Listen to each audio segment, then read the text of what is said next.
Yeah, so we're Maestro Media. Thanks for having us. It's been a great event so far. We've started sort of as the Binding of Isaac company back in May of 22, and since then you can see we have really grown and added quite a few IPs to our catalog. At Maestro, we focus heavily on designing a game in the world of the license, so that it is not just a skinned board game that doesn't feel really like any strategy to it or anything like that. So we involve designers that, first of all, love to work with the license, and secondly, that the license applies to a lot of different demographics, and of course has a big popular audience so that it will sell quite well when it gets to your store. We've seen a lot of growth with this model, so we are the 689th fastest growing company on the Inc. 5000 chart. And we've seen a lot of success with various Kickstarters that we've done. And this is really highlighted by our access to the press, which again is to really promote the product so that when it hits your shelves, it flies out of there. On to current products. You're probably familiar with most of this already, but Hello Kitty Day at the Park, designed by Canadian Roberta Taylor. Yeah, it's a nice kind of point-to-point place exploration game where you are one of the Sanrio characters, exploring the park in a very friendly and fun way. Next up is the Smurfs. This is a cooperative worker placement game designed by the Smurfs team. Some really fun components there. You can see the table presence is great, $39.99 price point. It's been doing very well for us all across the world. And coming soon will be a role-playing game in the Smurfs world as well. Next up, we have Happy Camper. This is designed by our friend Daryl Andrews, who is sitting right over there. This is a exploration and resource gathering game. Super fun. You fill your backpack up with resources. As your backpack gets full, it gets very heavy, so you are restricted in movement at that point. Next up, I'd like to call Mandy, who will talk a little bit about Strawberry Shortcake. You're all already seeing this dress, but we're going to see it in all of its glory, because we're going to talk about Strawberry Shortcake. So who knows Strawberry Shortcake? It's okay, don't be embarrassed. Okay, good. This Strawberry Shortcake was my favorite. So I think a lot of people, when they see Strawberry Shortcake, they go, it's going to be like a fluffy kind of game, right? Come on. You're probably thinking that. I see some heads nodding. This actually has a lot of thinking going on in this game, and I don't know if I see anybody that I taught the game in the room, but it was a pleasant surprise. And do you all know the designer, Shem Phillips? I see some heads nodding. Does a lot of kind of like those heavier, kind of crunchier games, right? So I saw that as well, and I was like, okay, Strawberry Shortcake, Shem Phillips, yes, I am in it. And as you can see, you're kind of building your tableau, looking to make, making friends and making cake. Who doesn't love that? So we played this, has a lot of strategy, and I think you all got a copy. Yes? Okay, so if you find me, you want to learn it, I'm happy to teach it. It may not be in the very cute dress, but I'm happy to teach that for you. In addition, today, we have some lovely treats for everybody. Some treats for everybody. Hey-o. Hey, there they are. I'm putting them to work over here. So if you haven't gotten some, have some, but I'm going to come around and give you all a little taste and, a little taste in getting involved in the Strawberry Shortcake world. So thank you so much, everybody. Sorry, it was a little late.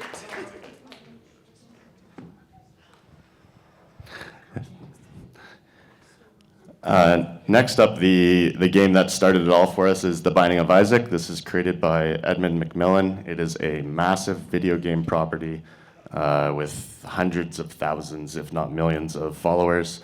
You perhaps have seen his most recent announcement, which is Mewgenics, which will be a cat-themed game in the Binding of Isaac universe. Everyone's pretty excited for it, and we will be developing a board game alongside. If you haven't seen the booster packs are doing super well for us. There are 4 of them, and they are sold individually as well as packaged in a 4-piece. And also in the Edmund McMillan universe is Tapeworm, which is a fun little pattern building game, very quick 15-minute game that is perhaps a little odd thematically, but lots of fun. We have 2001, the board game that has just landed in the US now and will be shipping to Canada very shortly. This is the first in 3, which will be followed by The Shining and a Clockwork Orange game as well. This one is a one versus many, where one player is acting as Hal, and the other players are fighting to take him down. Coming this summer is Phineas and Ferb. Disney will do a redux of this, and our game will launch alongside of it. This is a quick little card game designed by Lisa Woken, where, again, trying to be thematic, each character has their own unique deck and style that matches their personality, and you play alongside, dodging antics and navigating different events. Sally Face has been doing quite well. It just launched for us very recently. This is a very, very active community in this space, so they've been really supporting the launch, and yeah, we're excited about this one. Coming soon, we are doing a bridge constructor game. We designed this one from scratch, and the bridge constructor team liked it so much that they will launch an app based on the board game, and usually that goes the other way, so we're pretty happy about that. And this one you might have seen. This came to the market through Brain Games originally as Snowman Dice. It launched during COVID, so really it didn't get a fair shake at retail. We're going to redo this one inside of a little Olaf package. So you get the plushie with the game inside. It's a dice flicking game if you're not familiar with it. Yeah, really quick and easy. It's a great little game. This one's my personal favorite. Big Buck Hunter will be coming next year. You can see it comes with a little pea shooter, so as the deer are moving across the board, the other player is going to be launching little objects to try to knock them down, and you are going to try to get your deer all the way to the end with safety. After that, I'd like to bring Eric up to the stage to talk a little bit about our next release, which will be announced in about 1 hour globally. Yeah. Hello. Boo. More heckling. I learned that we were able to announce this morning, so you get the raw, unfiltered presentation here. Clash of Clans, the board game. This is something that I've been working on with Ken Gruel, my co-designer from Life in Reterra, for the last year and a half. First big box game I've done since Ankh from CMON. I'm very excited to get kind of back in the space. Who's familiar with Clash of Clans? For those, cool. All right. So for those who aren't, I would say it was one of the first big free-to-play strategic mobile apps. It's like 15 years old. It still has like 150 million monthly users, like 30 to 70 million daily users today, like 15 years later. And the reason I got so I play the game, I like it too, but the reason I was really excited about it was that a lot of the folks that play this, the millions of people that play this, they don't really play other games. So this was a big opportunity to design a game. One of my big passions is making a lot of different people's first game.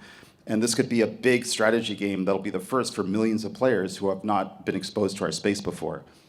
You guys are, sorry, can we go back to the pretties? It's me, so yes, there's pretty stuff in it. There are those minis. I almost don't even need to talk about the game. The minis are awesome. One of the things that makes Clash iconic is their visual style. The game is really serious and really crunchy, but the style is it's humorous and self-deprecating and a little winky. And the Big Child Creative, who are miniatures, they do a lot of stuff for CMON as well. They did a lot of these minis. They will look, they'll look better than that because those are slightly old STLs. They're really, really cool looking. Gameplay. How much can I say? I'll cut you off. Okay. All right. So All right, for those of you, for folks who understand, so we designed this game from the ground up to be a game that, for a brand new audience that doesn't play games normally. However, the app is very, very complicated and very crunchy. So what's exciting here is that we're actually making a big box game with a lot of meat, a lot of variety, a lot of strategy to it that audience will get. For the rest of you, the way I'll describe it as simultaneously a engine building, a worker placement, and a fighting game at the same time in about 60 to 90 minutes for 2 to 4 players.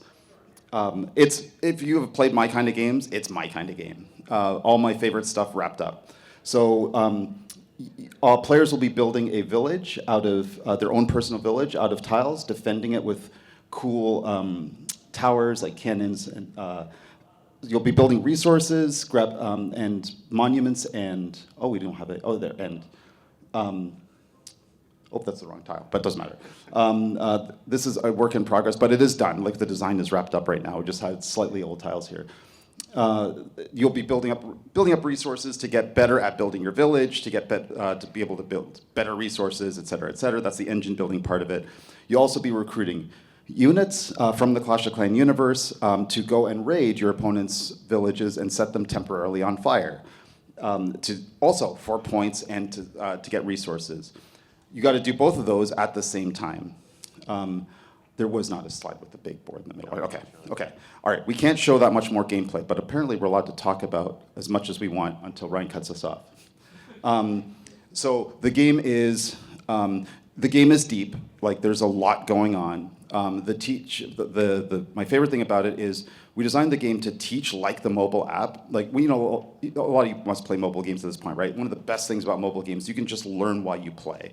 You don't have to go through a 15-minute explanation. Here's 1,000 mechanics. Here's the point salad recipe. Now take your first turn, right? Here we're just like, here's the board. Here's your stuff.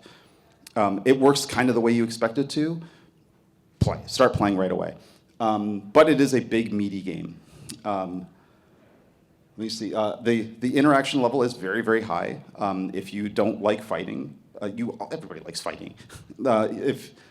If you enjoy the idea of building up your engine while raiding other people's engines, you're definitely going to like this game. Also, it's designed, of course, it's not super punishing. So, burning other people's villages is all upside for you. It's not necessarily downside for them. The fire goes out every round because it's Clash of Clans. And of course, being one of my games, it is a very combo building, high variety game. There's like 50 different buildings and units in every game. You're going to see maybe 20 of them in any one given game, and they're all very different. There's a bunch of different strategic paths and styles and combos. Have any of you played it here with us in the embargo room, or had a look at it in the embargo room? So one of you. All right. Are we going to be able to show it later? Okay. We'll still be able to show it at the booth as long as we're open. Come have a look. We'll set up a little bit. We can walk you through in more detail. Other than that, I mean, the art is cool. The game is cool. I don't know what else more I can say. Perfect. Yeah. Thanks, Eric. Thank you. This will be announced later today. It will go to Kickstarter towards the end of May and deliver sometime in March. So we are quite thrilled to be working with this license. It's the first physical product that Clash of Clans has allowed out into the world. So we're very excited and we have pretty high hopes for it. Last but not least, I would love to announce an official partnership with GameGenic, our friends who are the best supply company in the entire world. So you'll be seeing some pretty cool things coming your way soon. That's it for my presentation. Thank you very much for listening.